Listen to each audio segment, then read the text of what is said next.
Shauna. I am your host of the Adelaide Cottage knitting, sewing, hand dyeing yarn, crafty type stuff podcast. This is only episode 2, and last week I I told everybody about my knitting story, how I started knitting, why I started knitting, and just some basics about myself and my family. So I definitely encourage you to check that out. I was having some camera issues last week, so it was kind of a dark episode and quiet, so I'm hoping this week is better quality for you. And also, I kind of stuck to a, not schedule, but I had like bullet points written down. And I just felt kind of stressed out and awkward trying to stick to that that outline. So I'm just going to kind of wing it this week and be myself and talk about whatever comes to mind and hope that you enjoy it. So this week I have one work in progress. I have one finished object, and then I'm going to show you a shop update a little bit later and a project that I would like to start. So you can find me on Instagram and Ravelry as Adelaide Cottage. And I also have a group that I just opened on Ravelry where you can join to chat about everything knitting related and do knit-alongs and giveaways in the future, and just kind of get to know one another. I live in a suburb of Buffalo, New York, so it's very cold and snowy here. Not at the moment, actually, which is very, very rare. It's actually sunny and about 50 degrees, which is crazy. Usually we have tons of snow by now.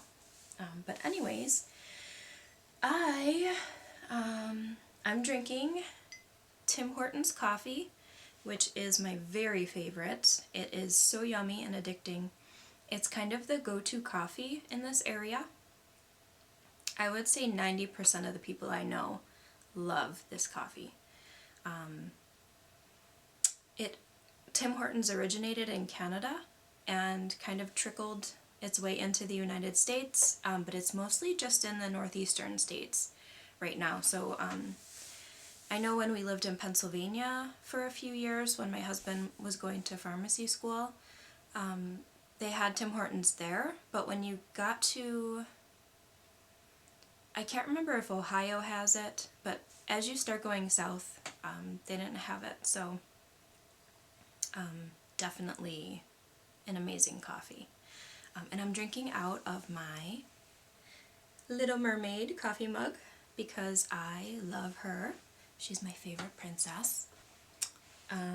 You are never too old to love Disney. That's my motto.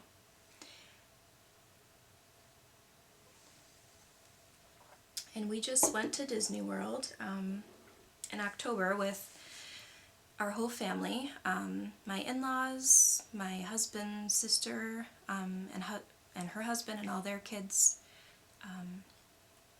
And it was a lot of fun. I couldn't do the walking because of my health issues, so I rode on a little scooter, but I made the best of it. I'm just thankful that I was able to go and be able to see how happy my children were, because they just adored it. They adored all the characters and just being with their little cousins, and it was really an amazing time. So so my first, actually, before I show you my work in progress, I want to show you something that I started this granny square blanket before I ever learned how to knit. I tried to teach myself how to crochet out of a book, and I really wanted this. It's called Circle in a Granny Square Blanket. So basically I made about 200 of these little squares in different colors, circles. Each circle has 3 colors, and at the time I never knew what weaving in ends meant.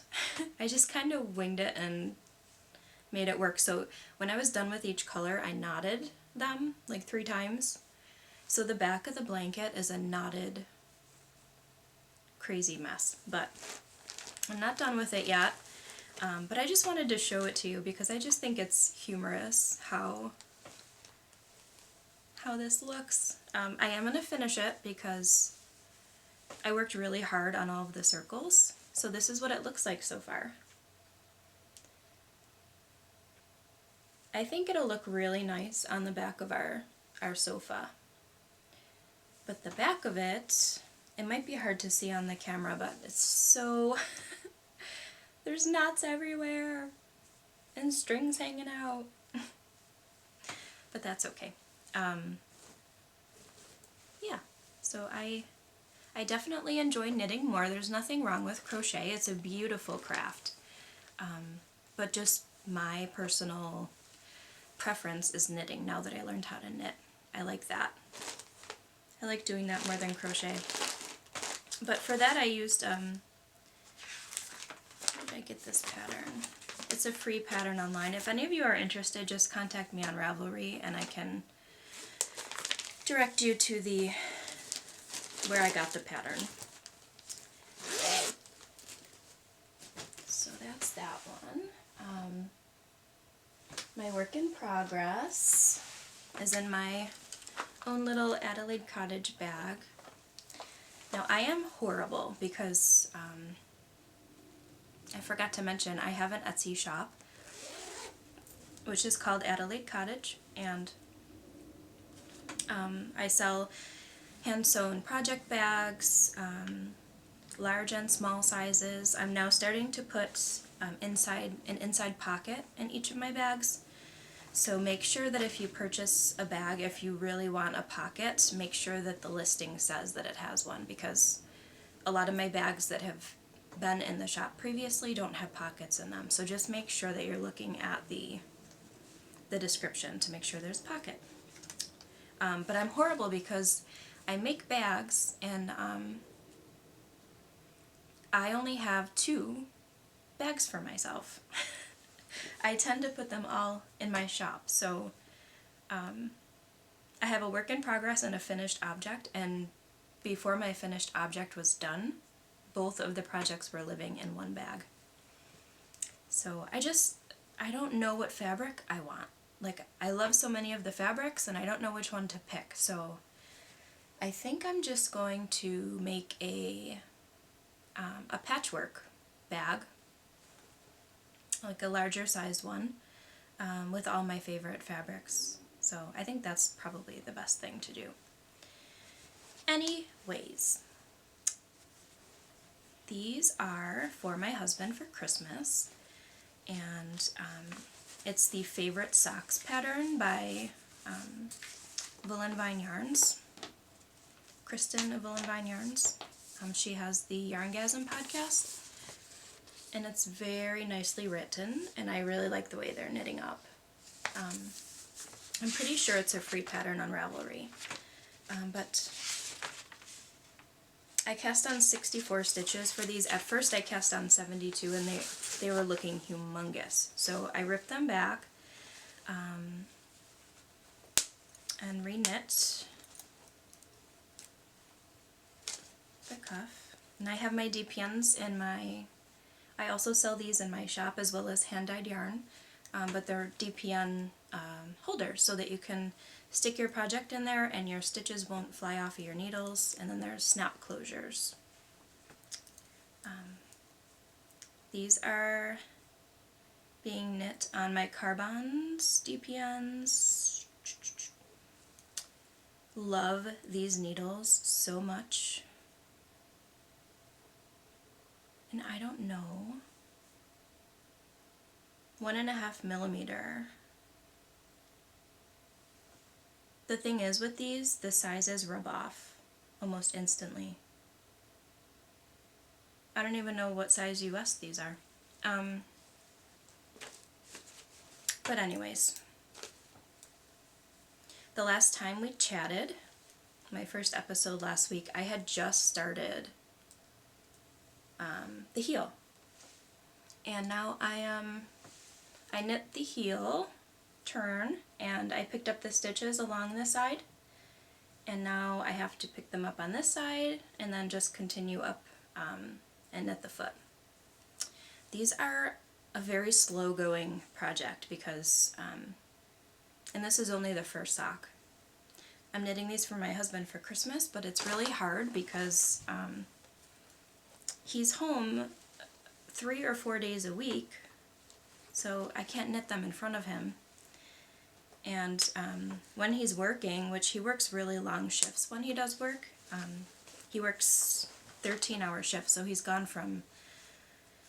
works 8 a.m. to 9 p.m. and he leaves even earlier to get there on time, obviously. But when he's working, I'm busy taking care of our 2 boys, so I only have a little while after they go to bed before my husband gets home to knit. So I'm really hoping I can get these done before Christmas.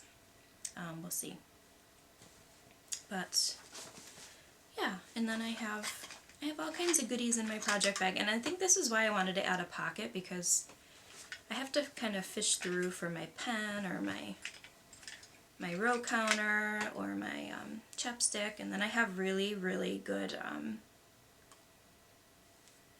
like a hand lotion, all natural.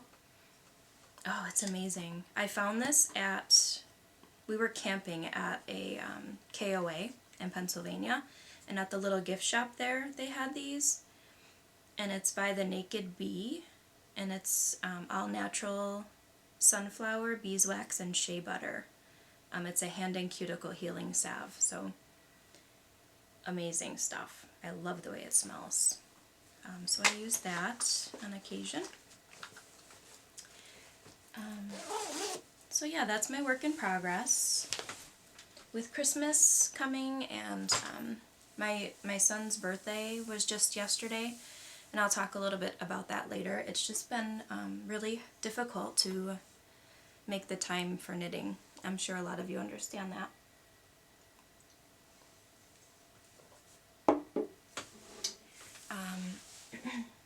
Where did I put my finished object? Here it is. So I love miniature things. I have an obsession with them. I think they're adorable. My mom was the same way. Her and I just were in love with all things miniature. So when I saw this pattern by Susan B. Anderson called the Half Pint Mittens, I knew I had to knit them. And these are, they're shown as a bookmark because there's a mitten on each side of the I-cord, but you can use them as a Christmas tree decoration, just hang it over a branch, or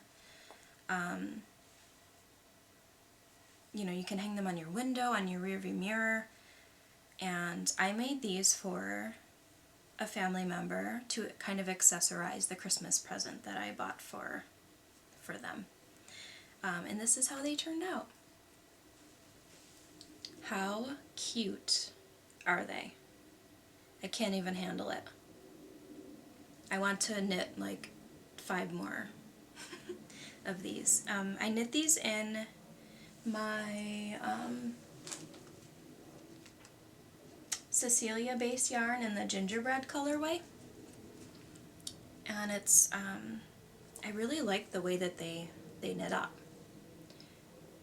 Of course I like it skeined up, but I really like this. You can almost use this colorway year round. I named it gingerbread because it reminded me of gingerbread cookies, but when it's knit up, it looks just like an everyday, you know, colorway.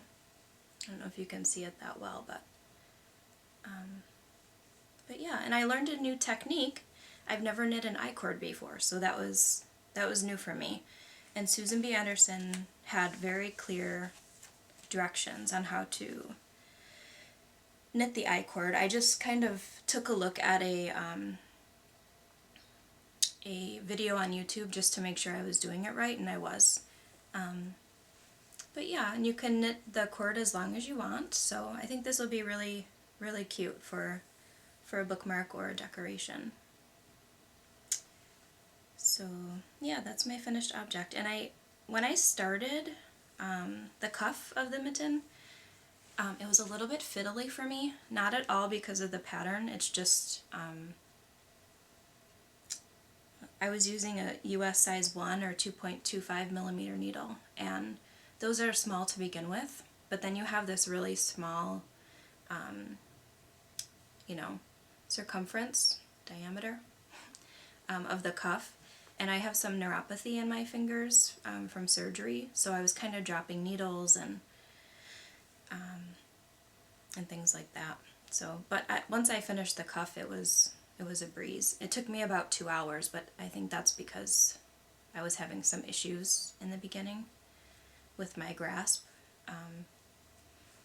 But yeah, and speaking of dropping things, I drop things frequently because, like I said, I don't have the best feeling in my fingers, but the other day, I think it was Saturday evening, I went to Wegmans, one of the grocery stores here, and I picked up some jarred tomato sauce in a glass jar, and I got in line and I was putting my items on the conveyor belts, and it just dropped. It just slipped right out of my hand, broke on the floor, there was sauce everywhere. It got on the poor man in front of me's his pant leg. I felt horrible. And so, they called for cleanup, and I said, I'll try to clean it up if you'd like. I broke it, I feel horrible, I'd like to pay for it. And they were just so nice about it. And they're like, no, there's no way you're paying for it. We'll clean it up. We have this chemical that solidifies the sauce and it'll clean up in a breeze. But I felt so bad. I've never dropped anything at a grocery store before, but it was kind of embarrassing and frustrating that I can't, have a good grasp on things like I used to, but that's that. So I love this pattern, like I said, and I think you should all knit them. As far as what I want to knit next, I have an idea to knit a shawl with one of my first skeins of hand-dyed yarn. This was when I was learning to dye yarn, and I just bought some Knit Picks Bear yarn. I can't remember if this is the Bear Capretta. I'm not sure. But if any of you are interested in learning how to dye your own yarn, that's a great yarn to start with. It's inexpensive. They have sales sometimes. And if you make a mistake dyeing yarn, it's okay. Like, you can over dye the yarn and make it another color. You can always, dye it a dark brown or a dark gray just to kind of hide whatever mistake you make. But yeah, I think dyeing yarn is so much fun. It's definitely an art, and there's so many techniques you can use, and I think everybody kind of has their own technique, so there's no like right or wrong way to dye, as long as you're practicing safety, wearing goggles and a mask if you're dyeing with acid dyes, and gloves, of course. It's really, really fun. So, and if any of you have questions about dyeing yarn, I'd be happy to answer them for you. You can just ask on in my Ravelry group, or email me, or anything. So what I plan to do with this is make a shawl for my aunt. Whenever I get her a present, like a garment, it's usually purple, because I think purple looks really nice on her.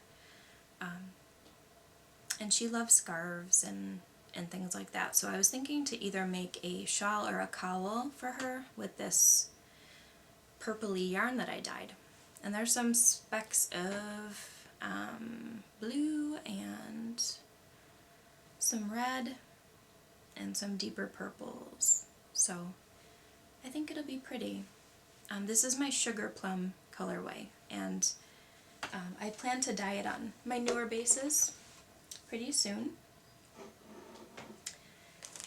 So after the holidays, after Christmas, I would like to start knitting a Cozy Memories blanket.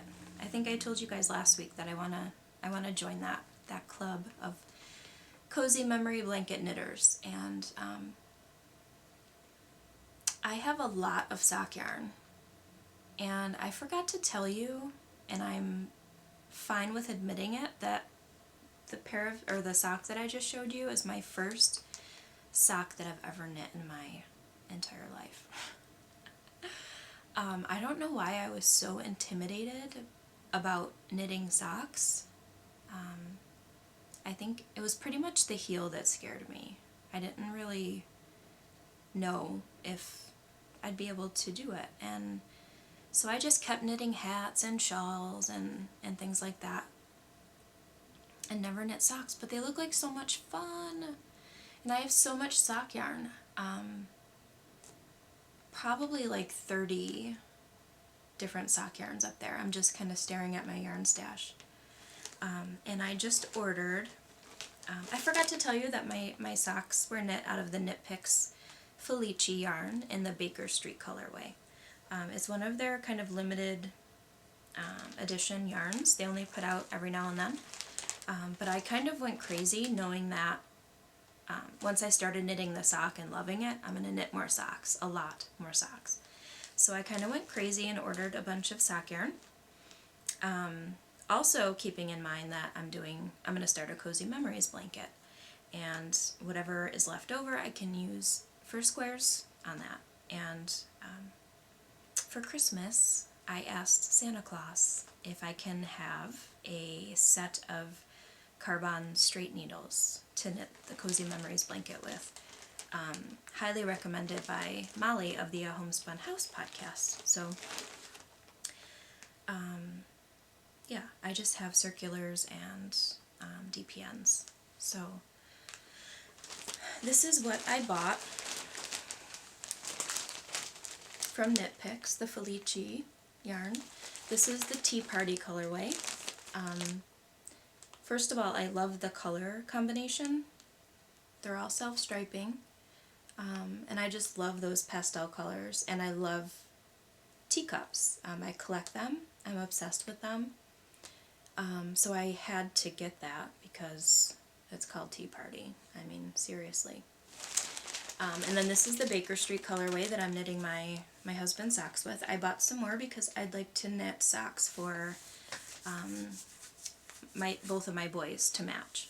And I also have 3 or 4 more of these up in my stash. And then I got a couple of the Nassau colorway. And I got that because I do love the colors, but my husband and I were married in Nassau, Bahamas at the Atlantis Resort. So obviously I had to buy that. I think colorway names can really get you sometimes. So yeah, that's my stash enhancement. I also got some fun organizational storage containers from 31. I don't sell 31, but I did have I hosted a party and earned a ton of hostess credit. So I got to pick out a bunch of free items, and instead of getting purses and bags, which is what, you know, they mainly sell, I decided to get a few things for my office space and craft space. So what I got was the things hanging up behind me. Those are all very helpful for when I'm sewing, cutting fabric, and things like that. So the left one I have all my knitting needles in. The right one I have some notepads and yarn labels. And then my scissors and rotary cutter are in the circular ones, some pens, and in the last one I just have kind of miscellaneous things in. My drop spindle, which I have not tried yet. I do have some Rolags that I would like to try to spin on my drop spindle, but it just hasn't happened yet. So yeah, that's really exciting. And then I also got these really nice felt storage containers. I have 3 of them, so I organize my bags by size in them. There's little pockets in the front, and I'm going to put my DPN holders in there, and then it's easy to grab and see what I have when orders come in. So my husband's going to build a shelf above these here that matches my desk so that I can put these felt containers on there. So I'm excited about that. And then lastly,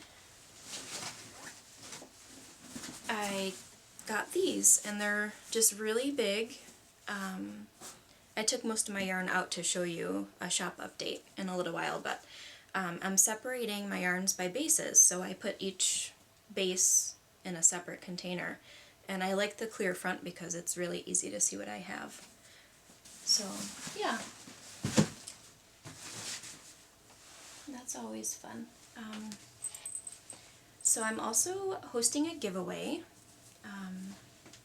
and I will show you that in a little bit, but first I'm going to show you some exciting fabric that I have picked out for myself to make a project bag.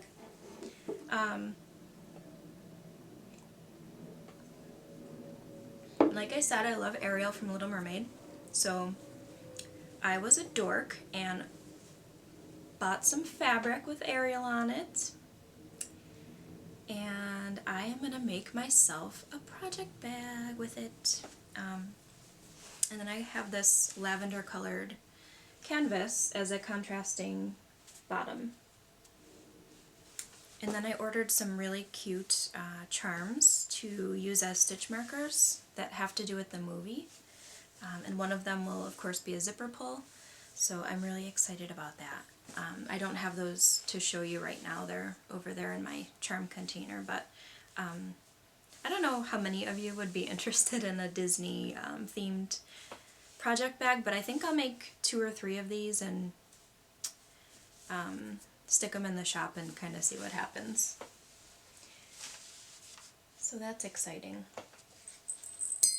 And then I just thought I would show you a little bit of a shop update. I don't have any new bags to show you other than my Little House in the Prairie bags that I showed on my podcast last week. Sold really, really well. I have 2 of them, I believe, left in the shop. So they're all, of course, Little House on the Prairie themed fabric with this really pretty antique vintage lace. And then a contrasting bottom, and then the charm is a bundle of wheat. They all have a handle. These are larger bags and they're loftier than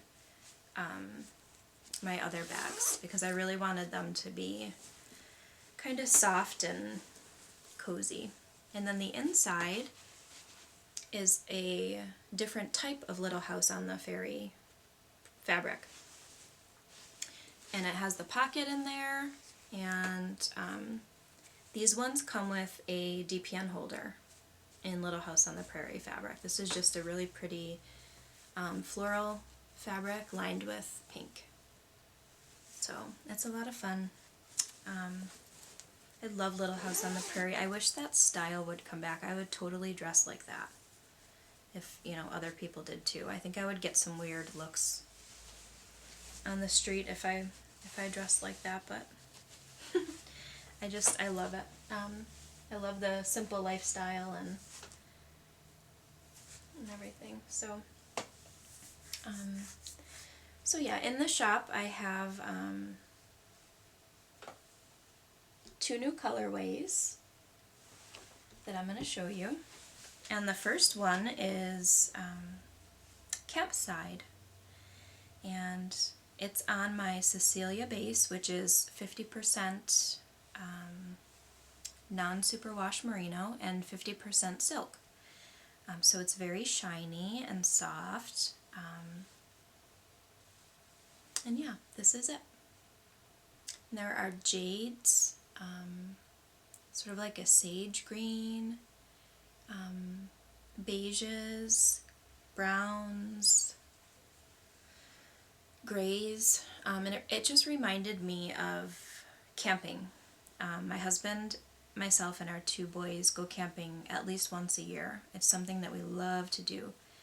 And the colors, when I dyed it up, it just screamed camping to me. So that's where that colorway name came from. The second one I am in love with. It's called Pixie Dust.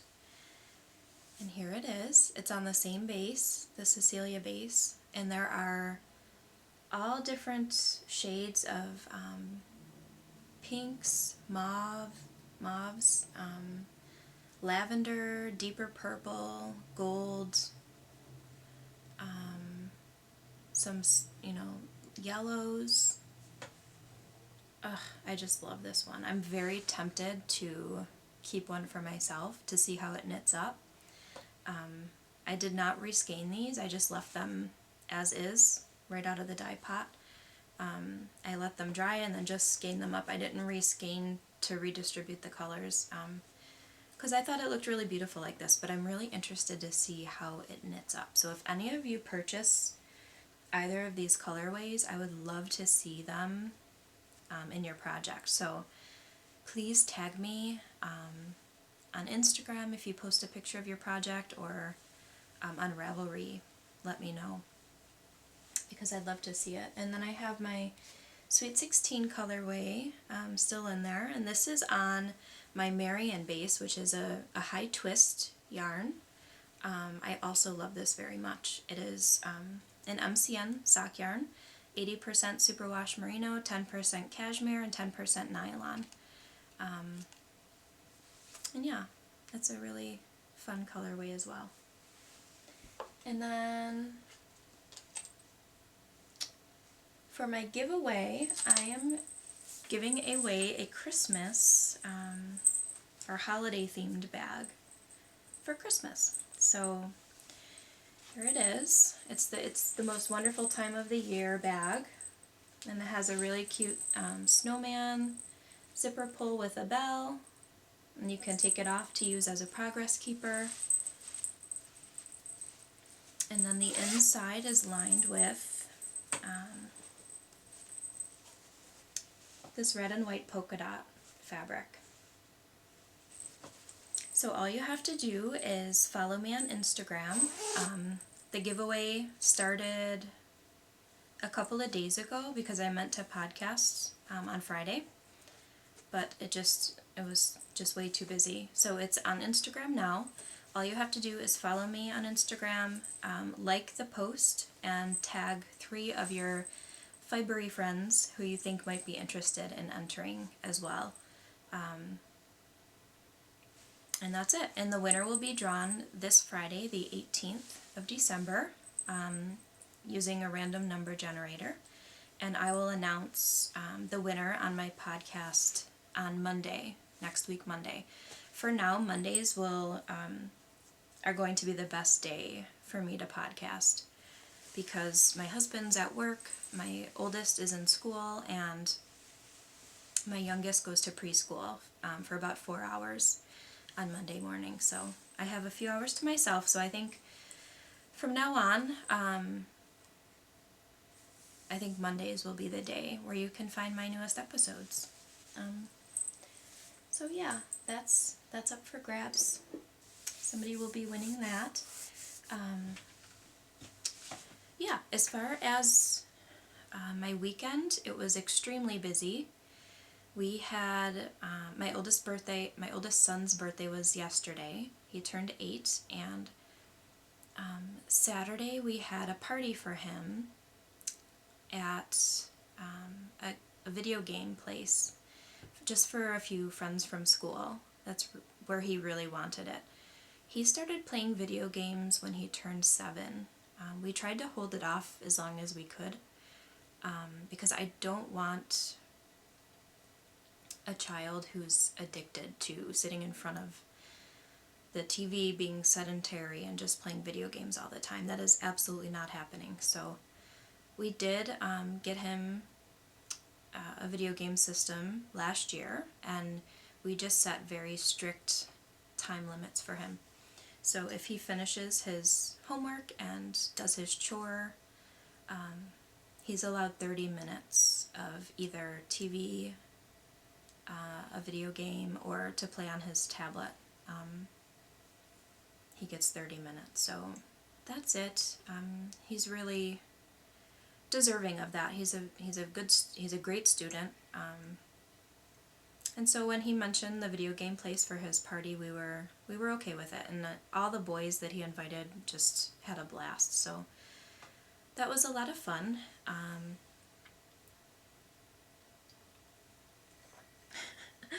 I'm looking out of the window and there's a squirrel running frantically around the backyard with nuts in his mouth.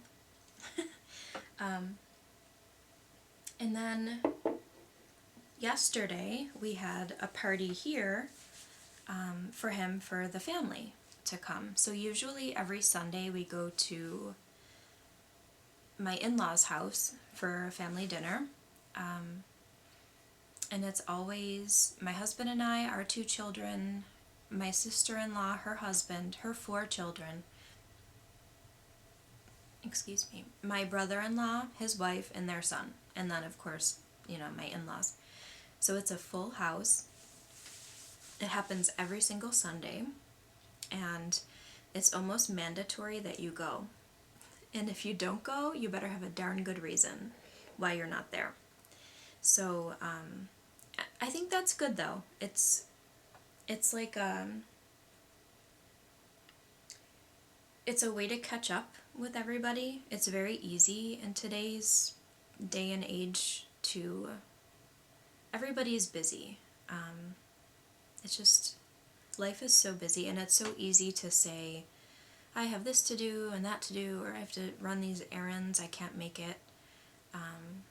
And then so much time goes by, and you miss out on those special times together, and life is too short, in my opinion, to let that happen. So we go there every Sunday, but yesterday we had it here, and Aiden chose to have a taco bar as the menu. So we had the most amazing spread of anything you can think of to put on a taco. We had the tostada bowls, we had, tortillas, of course, beef, rice, lettuce, tomato, avocado, guacamole, all kinds of salsas and taco sauces, pinto beans, black beans, cheeses, sour cream. So I had it all lined up on the island in our kitchen. If I can, I'll insert a picture so that you can see, but everybody just loved it, and it was so nice. It was a really nice time. So it was a busy weekend. I got 0 knitting done, unfortunately, but I'm really hoping now that this week should slow down a bit, I'll be able to start a new project. So when I was growing up, my family always had Sunday family dinner as well. And that was, again, we never missed it. My mom would host it, and we would have homemade sauce because my family's Italian, and she would make sauce, and there would be warm Italian bread and salad, and we'd have a yummy dessert. And I just remember there would always be football on in the background because my side of the family were huge football fans, and I don't really watch sports on TV. I'm not a big football fan at all. I enjoy hockey, going to the hockey games, but I can't sit in front of a TV and watch hockey. I just like the games. But anyway, I digress. So that sound of football now, I associate with my family dinners. I'd hear everybody rooting the team on and the Buffalo Bills. And then in the summers we would have that Sunday family dinner at our cottage in Canada that I mentioned last week on Adelaide Street. So, and my grandma would make the sauce then. So we've always had family Sunday dinners, and I look forward to it every single week. But yeah, that's what's going on here in Buffalo, and I hope that you all have a lovely week, and I will catch up with you guys on Monday of next week. Don't forget to enter the giveaway on Instagram and join the Ravelry group if you'd like, and subscribe to my YouTube channel, tell all your friends. But yeah, it's been really nice chatting with you today, and I'll see you next week. Bye.